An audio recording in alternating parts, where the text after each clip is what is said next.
From Chicago's Can TV, a look at the week's events is reported in the newspapers, in the blogs and online, and on radio and TV. This is Chicago Newsroom. Well, hi there and welcome to the show. I'm Ken Davis at Chicago Newsroom again. You know, Chicago had a rare moment of unvarnished good news this week with Jackie Robinson West showing fantastic sportsmanship, grace, and talent. And there was that beautiful spectacle in Millennium Park with lots of cheering and for once some good feeling all around. So no sarcasm here. Thanks and congratulations to everybody involved. But that wasn't the only good news this week. Chicago was without a Mayor Daley for about 13 years. You realize that? Between 1976 and 1989. And there are still people alive who will tell you that those were the dark ages when Chicago really lost its way.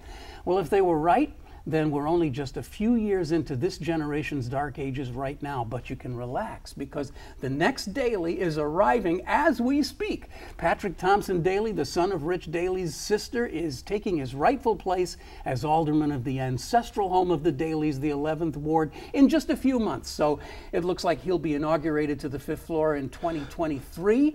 And that's going to be good news for everybody. We can just kind of start counting that down right now. That's, of course, as long as the people of Bridgeport understand their historic duty and vote for the right candidate. And all we can do is hope that they do that.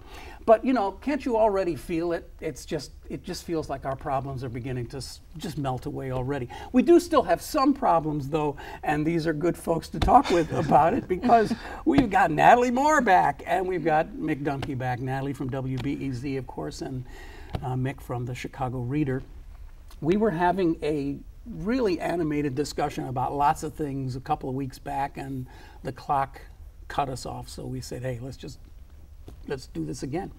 But that was before Ferguson. It was before the big baseball win and all that. So we have to put it all kind of back into that perspective. Let's begin, for no particular reason, with a comment that our police superintendent made to John Cody over at WBBM. He was on the radio show over there. And he said, with flashing lights and tear gas, helmets and rifles on the front line in armored cars, as far as those tactics go, we would do it differently here. A wise thing to say? True? Accurate? What does it say about us? I certainly hope it would be different if it were in Chicago. You know, racial tension, inequity are bubbling over all over the country, and Chicago, being as segregated and divided as we are, it's not unfathomable that something would erupt here. And I would hope that there's no tear gas, that there are no tanks rolling on the Dan Ryan if that happened. You know, I don't know why McCarthy, maybe is just trying to quell any fears. It's not as if the police department and segments of Chicago communities have the greatest relationships. Maybe that was his way of trying to assure, maybe we'll use other weapons, we'll use other tactics, but we will not use tear gas. You may not like us all that much, but at least we're not Ferguson, right? Or at least we're not the Ferguson police. Well, that's probably an important political point to make at this point in history, right? Yeah, Vote for Mayor Emanuel. We're not Ferguson. Exactly. Yeah. Well, you know, it's interesting because a couple points. First of all, I agree with Natalie. I hope that he's right, and I think that we actually have seen that has generally been the case. There was actually a little DNA Info reported on this. There was actually some kind of a little conflict that erupted a couple nights ago in Avalon Park when some people were having what they described as a peaceful vigil for a young man who had been shot and killed by police.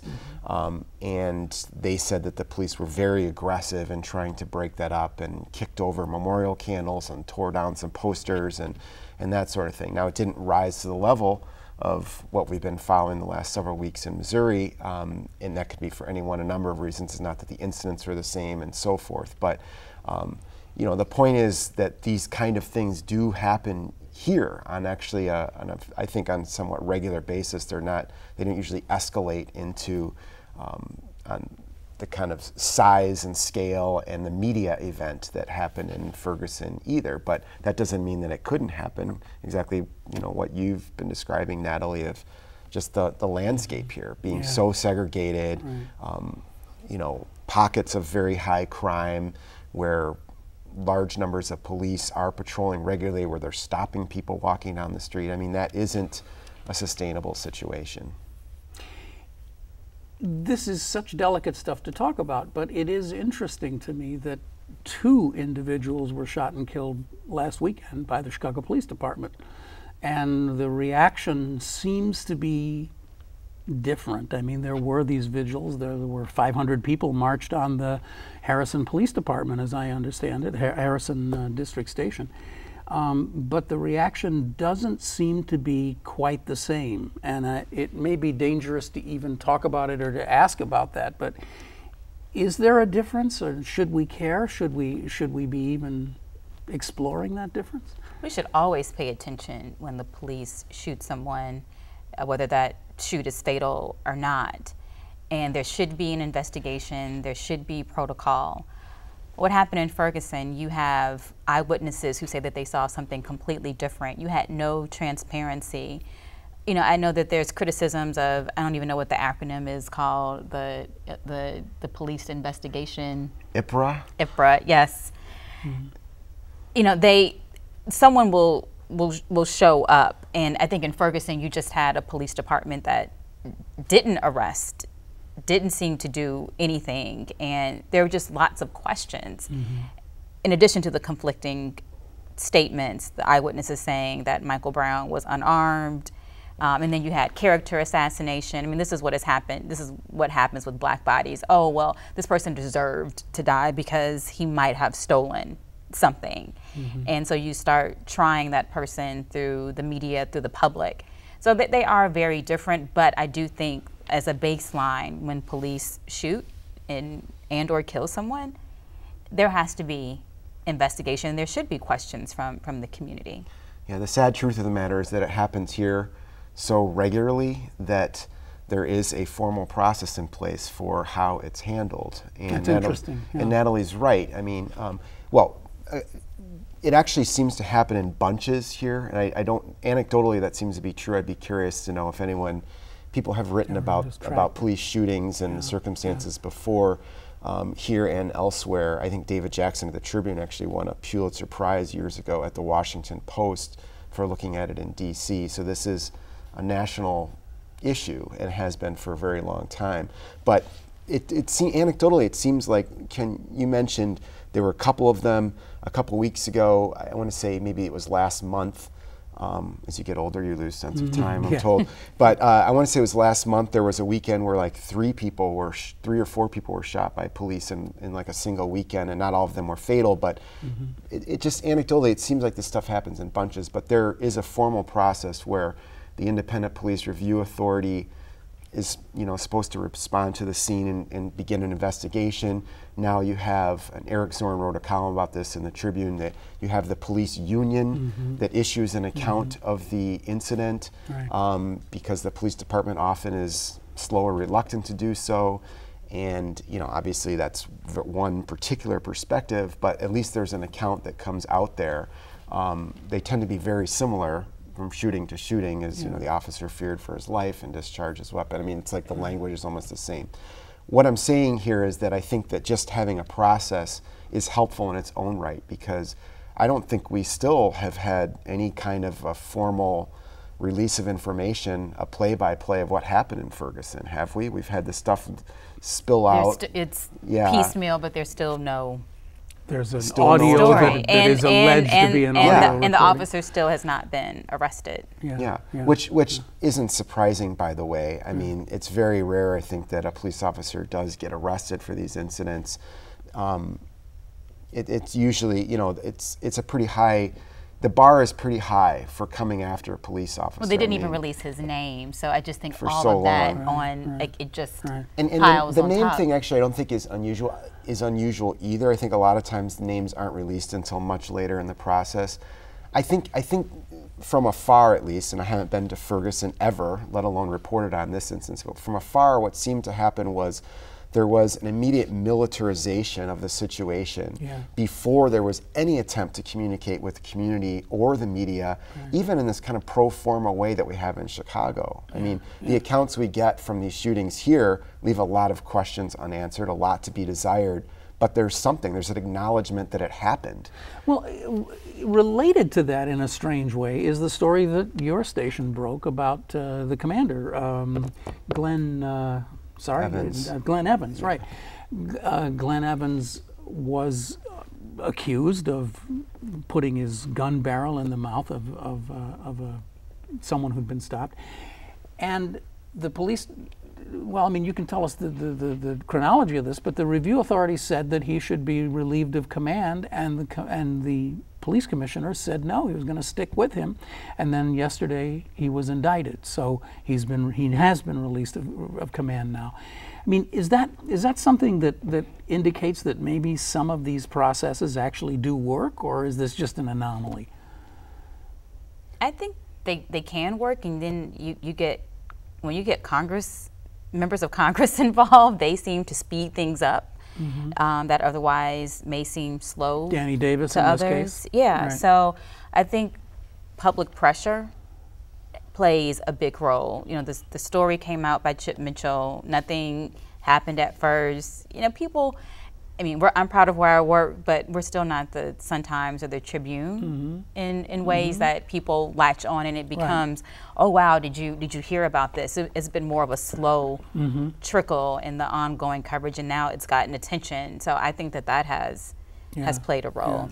Yeah, it's a really interesting story because in most of these situations, it's he said versus he said, or he said versus she said, less common. But it's a situation where it's a law enforcement officer's word against a criminal suspect's word about what happened. And so you ask, is this an anomaly? Well, statistically, it is an anomaly because for a commander to be absolutely replaced. Just for any police officer. And you know, to be fair, there are a lot of bogus complaints that are routinely filed against police officers by people in drug organizations or whatever, as a way to just kind of push back a little bit. That does happen, but a lot of complaints against officers are not. Most of them are not sustained, is the language. So an investigation occurs and they don't find enough evidence to really take any action. And even when they do take action, it's usually somewhat light. So the fact that you have a high-ranking police officer, this is someone who recently was promoted to be commander of the 11th district, which is has been for a generation or two, one of the hottest districts in the city of Chicago. The fact that you have him, you know, temporarily relieved of command is striking. But there was DNA evidence. Again, this is not a, you know, one person's testimony against the other. Your colleague Chip Mitchell broke the story that they'd found actually, you know, the suspect's DNA on the commander's gun. So, you know, somehow the gun got in the guy's mouth. This becomes a political issue for the mayor, though, because Glenn Evans is, by my count, I think I'm right about this, of the 22 commanders, 6 are African American. He was one of them, so now temporarily it's down to 5. And that in itself probably is an issue, right? I mean, there is a sort of a racial disparity issue there too, right? I'm of both minds of it. You know, this even came up in Ferguson, the lack of black police officers. And I get that you should have people who live in the community, who understand the community, but they're also, just because you're a black police officer doesn't mean that you're going to be a good police officer. Well, as we see here. This commander is black. So I think sometimes I think there's a culture, a police culture that supersedes race. And being one commander down, do I think that's going to have an impact right now? No. If that commander were staying, I think that would be a bigger political liability than saying, well, we're down to 5. But interestingly, McCarthy said, presumably to Chip Mitchell, I don't know if that's actually, he was the one who asked the question at the press conference, I wasn't there, but his response was, look, this guy came to work at 9 o'clock on Friday morning and didn't go home until midnight on Saturday night. He diffused this thing where everybody was showing up at the police station and protesting the police shooting. He's done a lot of good to sort of keep calm in the neighborhood. So that's why he stood by him, or at least presumably. I mean, he got a reputation as a very aggressive cop. So even though he's risen up the ranks, this whole incident we're talking about, what occurred when he was on patrol with officers, who are well below him in rank. So he was known as a guy who gets out still there. Likes to get out there. Yeah. Interestingly, he got in a shouting match a few months ago with one of the aldermen on the West Side, Jason Irvin, which, you could, depending on your perspective, you can either say, way to go, Commander Evans, or you can say, all right, well, this is a guy who, doesn't take anything from anybody, or he's a hothead. Maybe has maybe anger all those issues, are true. right? Yeah. Well, when I sat and listened to the show we did a couple of weeks ago, and we were just sort of at this point getting to the conversation when we sort of ran out of time.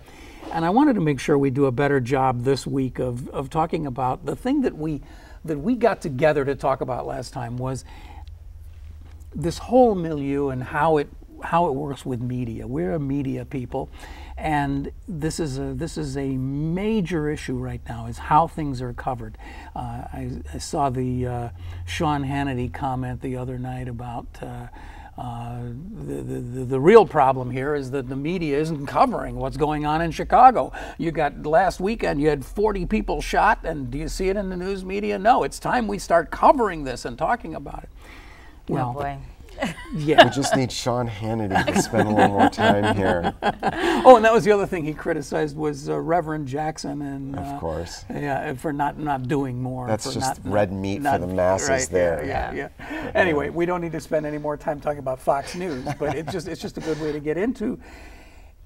The question that hangs in the air for me is that we have established, and I think the three of us agree, that Chicago is a place where there are communities that are deeply plagued by violence, but most of the city is not, and most of the city does well, including places that can give us Jackie Robinson West. There are solid, nonviolent communities in the white and black and other communities all over the place. However, there are these places, and there has been some very good reporting recently. We all know that there's been a lot of it, of just talking about the victims and talking about the survivors and the kind of stress that people live in when they live in a community where shooting happens virtually every single day. And the question for you, as two of the best thinkers I know who are in the media, is what should the media be doing? I mean, the box score thing, we agree that kind of doesn't do it. How should communities like this be properly covered by a sensitive editor and reporter in the news media?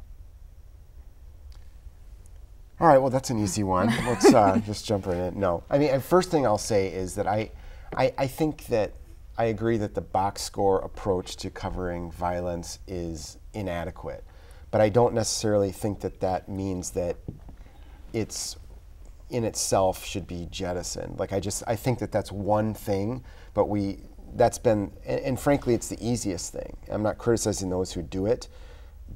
I think you could argue, and I feel this way at least some of the time, that it's important to, Natalie and I have debated this a little bit, but it's important to cover each murder here, because it's a person. Each one is a person. They shouldn't matter less than others. But that's not enough, and that's what we're talking about. So what is enough? I think one of the things is that the media should be present in these places so they understand the communities before, after violence occurs. So it's not just, Garfield Park isn't just a place where kids are getting shot all the time. That stuff happens, and we should cover it when it does. But part of the problem is that's the only thing that gets covered about those neighborhoods. And I've been guilty of that too. it's something that jumps out. But, you know, I mean, that's kind of been Natalie's job, and her beat is to, you know, write about the South Side in particular, life on the South Side beyond the box score stuff, because that's a really small part of life, right? So that's one thing, at least. So I just appointed you executive editor of the Chicago Tribune. Oh, and the Sun-Times too. They just bought the Sun-Times. So you're doing it. You're in charge of it all. How do you deploy your reporters? What do you cover? I think that I would at first have, I think there needs to be, I wouldn't mind seeing like all the media in the city get together, the television stations, like let's just have some sort of summit. I know that we're competing, but you know, let's just be pie in the sky right now and think about our city and think about our coverage. I think most people, you know, who are reporters are invested in these community, I mean, are invested in the city, I will say. And just really think, I would just start from the bottom, like why, when we think about coverage priorities, and where I work, this isn't a priority. And when we look at how we deploy people, we don't cover violence as incidences. We, you know, may cover public safety or do, you know, larger pieces, but we do not cover. And frankly, our audience does not want to hear that, and they are vocal about it. Just as an example, you're driving down the Dan Ryan, you see the count of people who've died from automobile accidents. Why don't we cover those deaths? And I'm not saying that we should. I just think that before we figure out how we cover this, I think there has to be an intense discussion about why do we want to cover this. I'm not sure every murder should be covered. Now, saying that gets into, well, does that mean that you cover ones that are surprising on the north side? Then you get into disparities. But I don't know, like, and when we're talking about like city life and, you know, every newsroom is dealing with fewer resources. Right. You know, should we, you know, there are people who aren't covering state government, that aren't enough people covering city council, aren't enough people covering neighborhood issues. So why would we deploy the, you know, even if it's profiles of people who got shot, I don't know how useful that is. So for me, it's a discussion of what are we trying to accomplish? What are we trying to tell residents in this city? And then with us being segregated, what happens is that it becomes, well, that shooting is there, I don't want to go there. And I think that there's also a fear that I'm seeing within Black communities. We are starting to internalize what we are being told. And I hear people, and I'm not saying that people aren't really afraid of certain things, but this kind of language, and we are not in the worst period of violence in the city, but I think that this is all people are thinking about because this is all that they're being fed. And now we are fearing our community, we're fearing young people, we're fearing Black bodies. And I think that's happening not just to white people, I think it's happening to Black people. But there's a fine line between what would be the classic role of a journalist of telling us the story, who, what, why, where, how, and being a public relations person. I mean, it's not your job as a journalist to try to help me believe that things are better than they are, is it? I don't know. I think it's the journalist's job to try to provide understanding and context. If you were talking about, well, you're doing really negative stories on, you know, Alderman so-and-so. No, you're not a PR person. Like, I totally get that. But if we're just talking about, we lack an understanding in the city, which is why I think this Jackie Robinson West story has resonated with so many people. So many people have been emotional, like just seeing these little Black boys being celebrated and not maligned makes people want to cry.